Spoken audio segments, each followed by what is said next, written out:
Hi everyone, it's Dr. Ramani and welcome to this YouTube channel on narcissism, narcissistic abuse, and all kinds of information relevant to understanding difficult relationships, people, and situations. With my hope that this content will help you cope, heal, and just simply understand these relationships. And if you're new to this channel, please do hit that subscribe button and join this really, really rich community. Now, as you know, I'm doing this sort of short series on working on your core to help you understand and heal from narcissistic abuse. It's a 5-part series that addresses various core issues, because by understanding these core issues, you will be in a much better place to cope with and heal from narcissistic abuse. Always keeping in mind, though, it's a process and it takes a different amount of time for everyone. We're going to be looking at a range of different core issues to help you understand all of these. Sometimes you've probably heard people talk about one or two of these. We're going to take on all of them, and today we're taking on core hopes. So I thought this would be a good place to sort of land this series on. Might as well end on a good note when it's such a difficult topic. Something that can actually facilitate healing and help all of us survive this process of healing are core hopes. Bless us as human beings, right? Life cannot break these core hopes out of us. And these aren't just like superficial hopes like I want to go to Hawaii on vacation or I want to get a new car. These are far deeper and wider hopes. Some of these may be aspirations or humanitarian. That core hope might be that someday we deal with children who are in poverty or suffering. Some of our core hopes may be about other people. A core hope for me personally is actually that my sister would have a wonderful life and be happy. Some core hopes may be for yourself. You may have a core hope for wanting a happy family, a core hope for a healthy child or children. But they are hopes, core hopes that are integral to you and frankly may be tied into your beliefs and even your core wounds and core fears and core values. Now, when our core hopes get dashed, it does not feel good. Same with all the other core stuff. The way our core hopes build, they start early. Our core hopes are driven by what we see in childhood and perhaps maybe what we don't get. Some people's core hopes, for example, like let's say they came from a dysfunctional, chaotic family with lots of arguing and fighting. Perhaps their hope, simply their core hope, was a peaceful family that does stuff together, or a core hope of a safe place to live. Sometimes our core hopes are driven by what people tell us to hope for. You know, that usual checklist type stuff. Your sort of core hope of a good career, core hope of a certain kind of family. It gets tricky if that's not really what you want. In fact, maybe your true core hope is wanting a life that's very full of adventure and living on the edge and meeting new people. If your core hopes aren't in line with what your family wants for you, it can actually sometimes get a bit messy with manipulation and guilt at plays. And then you start feeling, oh my God, even my core hopes aren't good enough. Now, goodness knows that a narcissistic relationship is a straight up core hope killer. Sometimes you may get part of the story, a house or a marriage or kids. So perhaps it seems like part of the core hope is being realized, but then you recognize that it's only part of a story. The core hopes may have also been about fidelity or compassion or kindness or partnership. You may have gotten the house and the partner and the kid, but not all those other things. A major issue is that our core hopes often don't get fully articulated when we are younger. Sometimes what we think are our own personal core hopes are either our family's hopes for us or society's, or we get caught in wanting this idea of a family without taking the time to focus on other needs like empathy, mutuality, and respect. It's easy for a person to get caught up in the window dressing of the core hope of a family, but not really thinking about what a lifelong partnership looks like. Many people, both during and after a narcissistic relationship, may begin to believe that they had no right to expect so much from a relationship, that they were asking for too much, and that perhaps their core hopes were grandiose.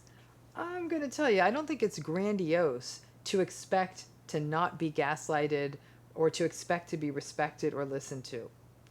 Or maybe that they simply thought they were asking too much in the relationship. Some people within the confines of the narcissistic relationship may begin to believe that their core hope to have a balance, I don't know, between career and family, or to do work that mattered to them, was too big of a core hope because they weren't supported in it in their narcissistic relationship. And after it being invalidated repeatedly, they may have simply abandoned the core hope rather than questioning the relationship. Yes, yeah, I know you're wondering, do narcissists have core hopes? Of course they do. Now, narcissists' core hopes do tend to be a bit grandiose. They're left over from childhood, just like their core values. Their core hopes tend to be around grandiose hopes of ideal love, fame, success, money. They tend to be fantastical hopes, and the struggle is that most of the time, the narcissistic person's core hopes don't come to fruition, and then the narcissistic person falls into a victimized entitlement and rage that their dreams did not come true and their core hopes were not realized. And this can actually set up lifetime rage cycles, with rage at partners, family members, and employees over things just not working out because they often don't in life, their core hopes not being realized. Narcissistic people, as a rule, are often malcontents, and the malcontentedness is the core hopes not happening as they want. And then when their core hopes don't turn out the way they want, they're not able to regulate, and then it comes out as rage.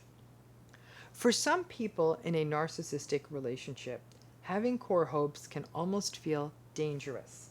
The core hope of having a happy and intact family can keep someone stuck in a narcissistic relationship, hoping, begging, praying that the narcissist will change, hoping that all that future faking actually isn't all fake. That core hope for an intact family can shield a person from seeing their narcissistic relationship accurately and then just staying too long. The core hope of wanting a close relationship with a parent may mean that you keep enduring their ongoing invalidation just so you can maintain that hope. The core hope of working in a certain job or in a certain industry may mean that you keep enduring an abusive boss to stay in it.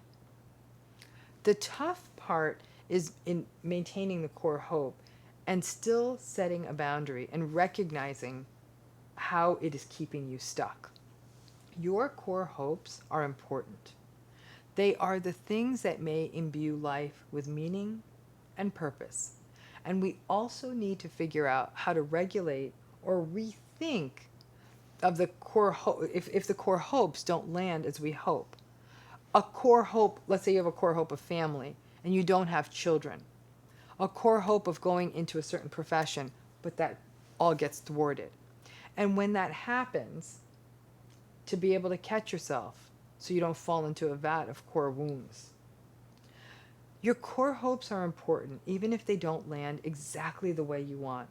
Maybe what turns out to be the family you put together isn't what you thought it would be.